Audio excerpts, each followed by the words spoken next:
अस्सलाम वालेकुम, मेरा नाम आप देख रहे हैं टेकहोज। यार पिछले कुछ दिनों से आप लोगों की तरफ से मुझे जापानीज स्मार्टफोन्स के बारे में काफ़ी ज़्यादा क्वेश्चंस आ रहे थे कि हमें बाय करने चाहिए या फिर नहीं करने चाहिए, ये ठीक है या फिर नहीं ठीक। तो इस वीडियो के अंदर आप लोगों के जितने भी डाउट्स हैं जापानीज स्मार्टफोन्स के बारे में मैं टोटली तौर पर क्लियर कर दूंगा। वीडियो को शुरू से लेकर एंड तक लाजमी तौर पर देखिएगा, वीडियो काफ़ी ज़्यादा इंपॉर्टेंट है। अगर आप लोग चैनल के ऊपर नहीं है तो चैनल को सब्सक्राइब करके बेल वाले आइकन को लाजमी तौर पर प्रेस कर ले, ताकि आप लोगों को इसी किस्म की interesting useful take videos notification time के ऊपर और सबसे पहले मिल सके। तो यार इस वक्त पाकिस्तान की लोकल स्मार्टफोन मार्केट के अंदर जापानीज इंपोर्टेड स्मार्टफोन्स का जो ट्रेंड है वो काफ़ी ज़्यादा तेज़ी के साथ बढ़ता जा रहा है और अब ये अपनी पीक के ऊपर पहुंच चुका हुआ है। हम लोग स्टार्ट करते हैं लोअर मिड रेंज से, फिर जाएंगे हम लोग मैक्सिमम रेंज तक, जहां तक हमें इनके लेटेस्ट मॉडल मिल रहे हैं। For example sharp AQUOS R का जो नया 3 वेरिएंट है उसकी बात भी हम लोग करेंगे। तो यार मैंने इन स्मार्टफोन्स की जितनी भी मार्केट को स्टडी किया है ना, आप लोगों को जो स्मार्टफोन्स 15 से 20-25 हज़ार के प्राइस टैग के अंदर मिलते हैं भाई वो टोटली वेस्ट ऑफ मनी है। उनके अंदर आप लोगों को किसी किस्म की कोई भी वैल्यू नहीं मिलती। उससे बेटर आप लोगों को पाकिस्तान की मार्केट के अंदर जो ऑफिशियली लॉन्च स्मार्टफोन है वो मिल जाते हैं, तो आप लोग उनको डेफिनेटली कंसिडर कर सकते हो। अंडर 25,000 तो आप लोगों को बिल्कुल भी कंसिडर नहीं करने चाहिए। और इस प्राइस रेंज के अंदर तो आप लोगों को सैमसंग के भी डॉटेड स्मार्टफोन मिल जाते हैं। मुझे लगता है कि वो ज़्यादा वैल्यू फॉर मनी है और आप लोग उनको भी बाय कर सकते हो। उनके ऊपर मैंने पूरी एक डेडिकेटेड वीडियो बनाई हुई है, उसका लिंक भी आप लोगों को मैं नीचे प्रोवाइड कर दूंगा। वो वाली वीडियो आप लोग लाजमी तौर पर चेकआउट कीजिएगा। अब हम लोग बात करते हैं मेन पॉइंट की, जिन स्मार्टफोन्स के अंदर हमें काफ़ी ज़्यादा अच्छी वैल्यू फॉर मनी मिल रही होती है।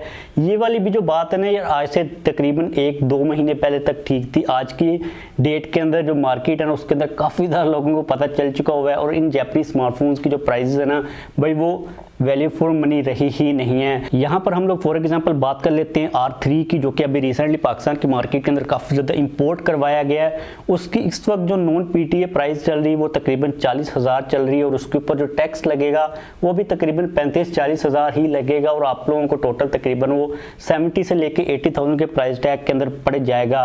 उसके अंदर में प्रोसेसर मिला स्नैपड्रैगन 855 120 हर्ट्ज का, डिस्प्ले का रिफ्रेश रेट है, कैमरा भी काफ़ी ज़्यादा अच्छा है, मतलब कि प्राइस के हिसाब से उसकी जो स्पेसिफिकेशंस हैं वो काफ़ी ज़्यादा अच्छी हैं। लेकिन भाई वो एक अनऑफिशियल स्मार्टफोन है पाकिस्तान के अंदर, वो लोकली किसी डीलर ने इंपोर्ट करवाया है। आप लोगों को मैं कभी भी रिकमेंड नहीं करूँगा कि आप लोग उस स्मार्टफोन को बाय करो इस प्राइस रेंज के अंदर।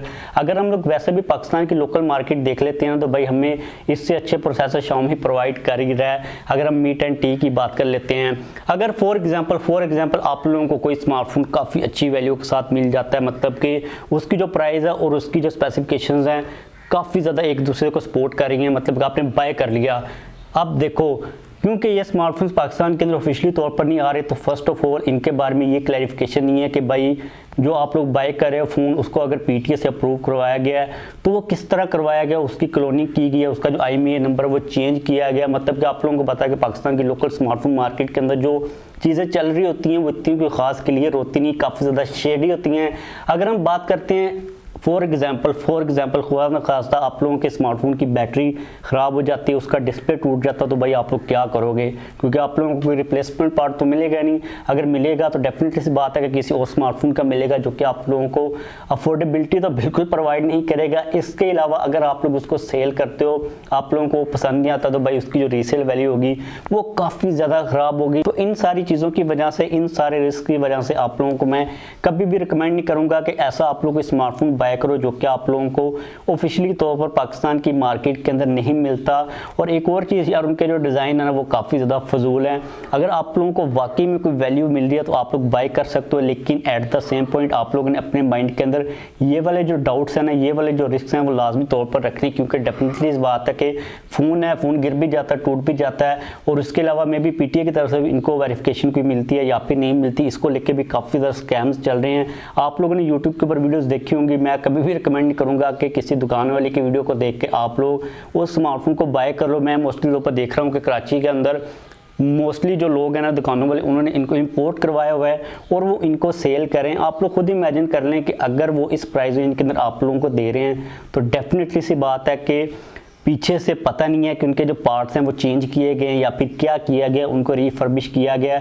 अगर आपको दुकान वाला इस प्राइस रेंज के अंदर दे रहा, मतलब सीधी सी बात है कि उसने जो प्राइस से इंपोर्ट करवाया वो काफ़ी ज़्यादा कम है, तो एकदम से ये जो ट्रेंड बन चुका है ना यार, आप लोगों को मैं रिकमेंड नहीं करूँगा कि आप लोग इनके ऊपर अपने 30, 35, 40 जितने भी हज़ार रुपये वो वेस्ट करो। आप लोगों को पाकिस्तान के अंदर अगर आप लोगों ने पबजी खेलनी है तो भाई 40,000 के अंदर पोको X3 आ जाता है वारंटी के साथ, ऑफिशियल 120 हर्ट्ज का उसके अंदर आपको रिफ्रेश रेट भी मिलता है, तो आप लोग उसको बाय कर लीजिएगा। अपने पैसों को कभी भी आप लोगों ने डाउट के अंदर नहीं रखना, आप लोगों को नुकसान होने के जो चांसेस हैं वो काफ़ी ज़्यादा। तो यही है रियलिटी इन जैपनीज स्मार्टफोन्स की। पहले मैं भी सोच रहा था अगर किसी का रिव्यू कर लूँ, लेकिन बाद में मुझे लगा कैसे हमें इनको प्रमोट नहीं करना चाहिए व्यूज़ के लिए, तो मैंने इसलिए उसको इग्नोर कर दिया। आप लोगों की तरफ से क्वेश्चन काफ़ी ज़्यादा आ रहे थे, तो इसलिए हम लोगों ने इसकी बात कर ली। और जब मुझे पता चला ना कि R3 की प्राइस नॉन PTA 40,000 और PTA का इतना ही टैक्स लगेगा, क्योंकि इंटरनेशनल मार्केट के अंदर इसकी जो प्राइस है वो $300 से काफ़ी ज़्यादा ऊपर है, तो आप लोगों को जो टैक्स पड़ेगा वो उसके अकॉर्डिंगली ही पड़ेगा। तो उम्मीद है कि आप लोगों को थोड़ी बहुत अंडरस्टैंडिंग होगी। इस वीडियो को खत्म करते हैं, जाने से पहले आप लोग नीचे कमेंट्स के अंदर लाजमी तौर पर बताइएगा कि आप लोग इन स्मार्टफोन्स के अंदर इंटरेस्टेड हो या फिर नहीं हो, और क्या आप लोग इनको बाय करना पसंद करोगे या फिर नहीं करोगे। मैं तो भाई कभी भी बाय नहीं करूँगा। अगर आप लोगों का किसी किस्म का कोई भी क्वेश्चन हो तो आप लोग डेफिनेटली पूछ सकते हो। जाने से पहले इस वीडियो को लाइक और शेयर लाजमी तौर पर कीजिएगा। अगर आप लोग चैनल के ऊपर नए हैं तो चैनल को भी सब्सक्राइब कर लीजिए।